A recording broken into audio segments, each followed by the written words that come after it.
1970s, Buffy St. Marie, one of the most critically acclaimed artists of her time, dropped out of the music industry. In the ensuing decade, we saw her on Sesame Street, and she won a Grammy Award for Up Where We Belong, the title theme from the movie An Officer and a Gentleman. But now, 14 years after dropping out, Buffy St. Marie has come back to the music industry with her new album, Coincidence and Likely Stories, and it is a welcome return as well. Buffy St. Marie joins us from our studio now in Ottawa. And Buffy, I have to ask you off the top here, what was the basis for your decision to stop making music 14 years ago?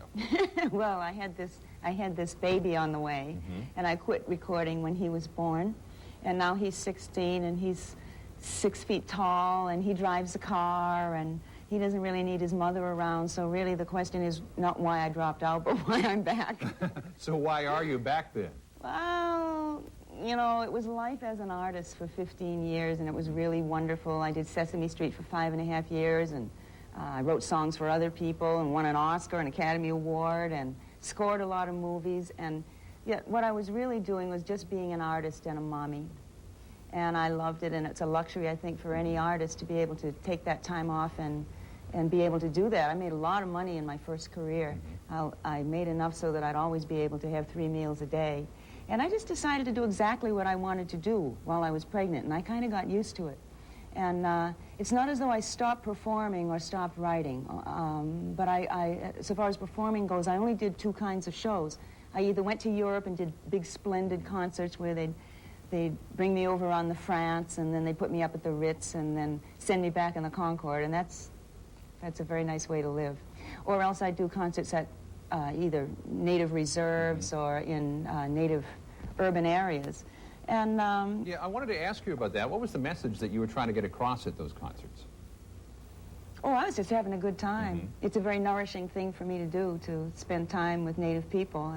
You know, that's where I learn. I have a lot of college degrees, but the stuff that really, I think, contributes to my music and contributes to my heart and making me think that this is a very special world is the fact that again and again I'm surprised at the contributions that are made from surprising sources like students, like artists, and like native people. And when you're raising a child, you really can't afford to be in the music business, I think. But if you're going to be in the music business and make a record, you can't afford just to stay home. So I'm here to help let people know that this record is available, and I'm very happy with what the record company is doing, and we're all feeling pretty good about it. Yeah, there's a wide variety of material on Coincidence and Likely Stories. You have a song about child abuse, you have love songs, you have songs about native issues.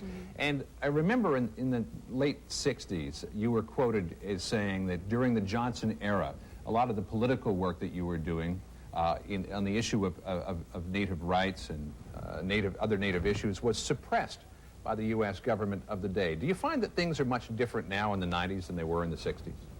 No, we'll see, won't we? I don't know. It feels different.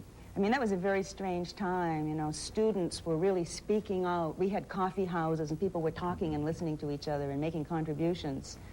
People were getting hip to the music from different countries. International relations between students and artists were very exciting.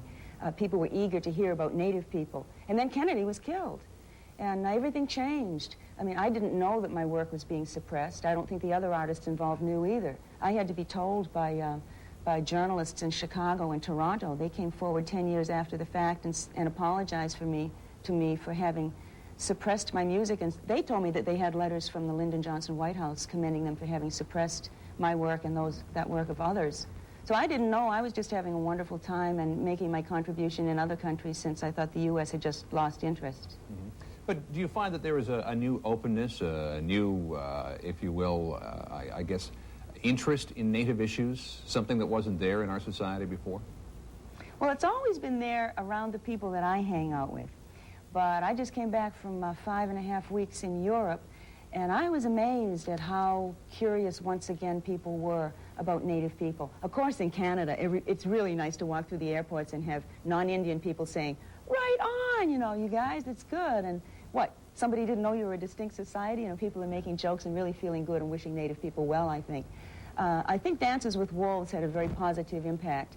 And I know I felt real good about it when I was sitting in the theater watching it for the first time, thinking that people like you would finally get to go into a teepee and see an alternative government at work, where the chief has no power, where he's not some rich guy related to some other rich guy, but has virtually given away all of his worldly goods and is representing the people.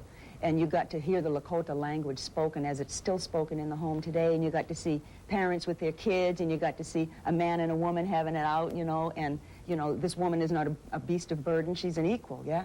And I was thrilled that so many subtle messages could be delivered to a great population in the world in such a pretty way, and I think it's had a major impact in inviting the world into Native life on the most positive level. Buffy St. Marie, great to see you back. Thanks for talking with us. Thank you.